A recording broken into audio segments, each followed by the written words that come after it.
Bit of a head-scratcher fight coming up this weekend at 205 pounds. We have a guy that, honestly, you're probably surprised that he's still even in the UFC, Nicolae Negumereanu, and he's taking on Aleksa Camur. And Matt, a lot of people are familiar with Aleksa Camur. This guy coming out of strong style in Independence, Ohio. Trains with one Stipe Miocic, former heavyweight champion, all-time legend.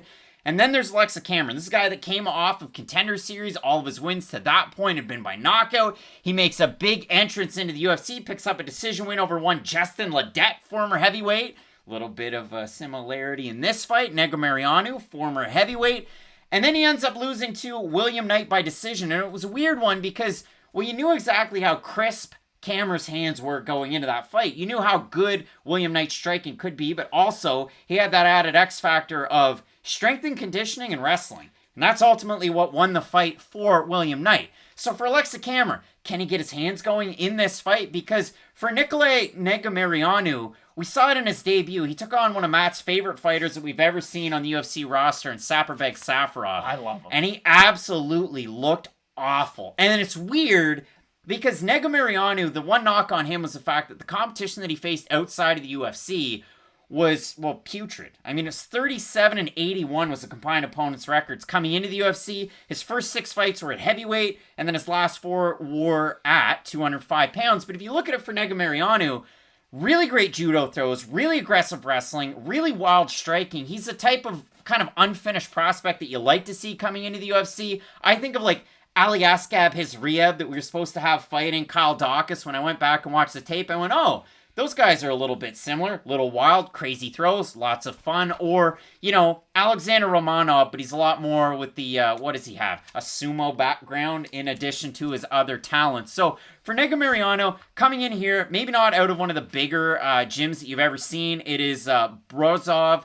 What is it? Dinamo Brozov. You see him training at the PI this week with Hamzat Shamayev and Alexander Gustafsson. So really interesting there. But Negumereanu, I loved everything that I saw coming into the UFC. He came in on short notice, replacing one Gokhan Saki to take on Safarov. So it was super short notice, somewhat close to home, you know, close to Romania, but not so much. But when you look at that, 29-26, 29-26, 29-27 were the scores. Obviously, the reason why it was a 29 was because that was one of the weirdest fights I've ever seen. Safarov decided, I'm just going to grab the cage a dozen times, but only lose 1 point. Negumereanu was on his back most of the fight. Also grabbed the cage to try and pull himself back. So it was just sloppy, but he looked really bad against Safarov, a guy that never looked very good in the UFC. So it's really tough to justify 9 wins, 1 awful loss, and then, hey, what are we going to get years later? Like, this is Stefan Seklic type territory. For Negumereanu, that's the real question. Like, he was given the golden ticket. He was. Like, you got Saparbek Safarov. Fighters wait their whole life for that opportunity because it's a showcase fight. Like, sign on the dotted line, will ya? It'll change your life. Honey, we made it. We're fighting Saparbek Safarov. We're probably making a $50,000 bonus. Like, you get excited for those opportunities. Because, listen, we throw the term scrub around. Like, I talk about Saparbek Safarov the way Stephen A. Smith talks about Kwame Brown. And I truly believe it, because Saparbek Safarov is a straight-up scrub, and there's no two ways about it. And that's why when Negumereanu lost to him, I was so surprised. Now, for Saparbek Safarov, master of sport and combat sambo, and we saw it in that fight. And it just never translated. It never did. I'm sorry, Saparbek, if you're watching this, but listen, I'm not a fan.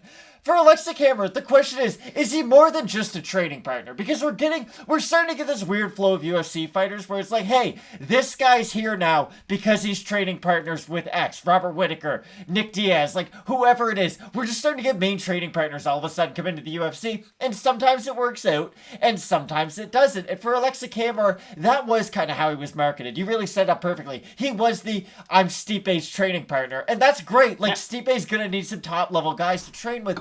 But when you're only really being marketed as that, don't get me wrong, he had impressive performances up until that point, but that was the thing the UFC kept on shoving down your throat was, this is his training partner. Like, oh, he trains with Stipe, he must be good. And then for him to put on such a disappointing performance against William Knight, it really was disappointing because The best version of Aleksa Camur, this last thing from me, the best version of Aleksa Camur is a high volume, very technical, I'd say compact light heavyweight, who's got decent takedown defense and cardio. We didn't really see that fighter his last time out though, and that's why I have so many question marks surrounding this matchup. Yeah, that's what weirds me out, because again, I see a lot of people out there on Twitter talking about this fight saying, well, look at the way that he beat Fabio Cherant. He looked great, and I mean, Cherant in his UFC debut didn't look all that good, but it was on days' notice. Cherant's a good fighter. He has really slick submission abilities. Camur looked amazing in his fight against Cherant. Against Justin Ledet, looked pretty good, and then he had that bad fight against Knight. To me, it almost looked like a blip in the radar, but the same can be said for Negumereanu in his last fight against Safarov. So you take the good with the bad, and then you factor in the odds, and I find it a little weird. Now again, I think it's because of that Safarov loss and the fact that his opponents were 37-81 coming into the UFC combined, although the Hetef Moali fight just continues to look better. But if you look at the odds, Camur a big favorite. Open him -275. He's a -252 right now. Negumereanu open him +225. He's a +200 right now. And over on Tapology, 670 total votes, 83% Camur, 64% by decision. For the 17% that have Negumereanu, 53% by decision. There's a little bit of submission, a little bit of knockout in there. I have a really tricky time with this one, so I will defer to the fact that Negumereanu has a little bit more in terms of experience. He's a little bit more well-rounded if I look at the grappling department. His striking's wild AF, so it worries you because he gets hit a ton by lower-level fighters.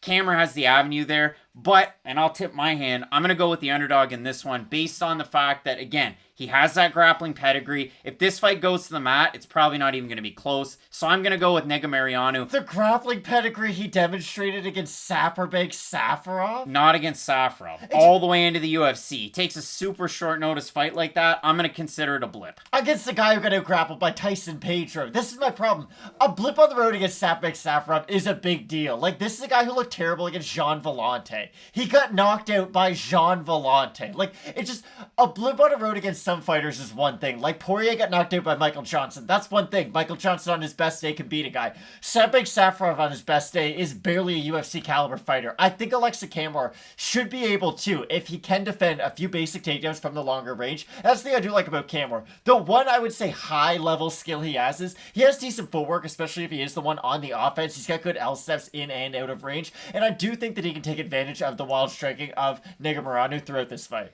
Matt, we're disagreeing on the pick. You've got the United States' own, Ohio's own Aleksa Camur. I'm going to go fishing for the underdog. I'm going with Nicolae Negumereanu, but really like this fight because it's going to be one guy looking great and one guy looking awful, and we'll figure out which one we get out of that. But overall, a great card coming up this weekend. Aleksei Oleinik taking on Sergey Spivac in the co-main event. 2 Fight Night pick specials. And then in the main event, Seung taking on Dan Ige. Absolutely love it. Keep locked in with Fight Night picks, as we always say. Let's get into it.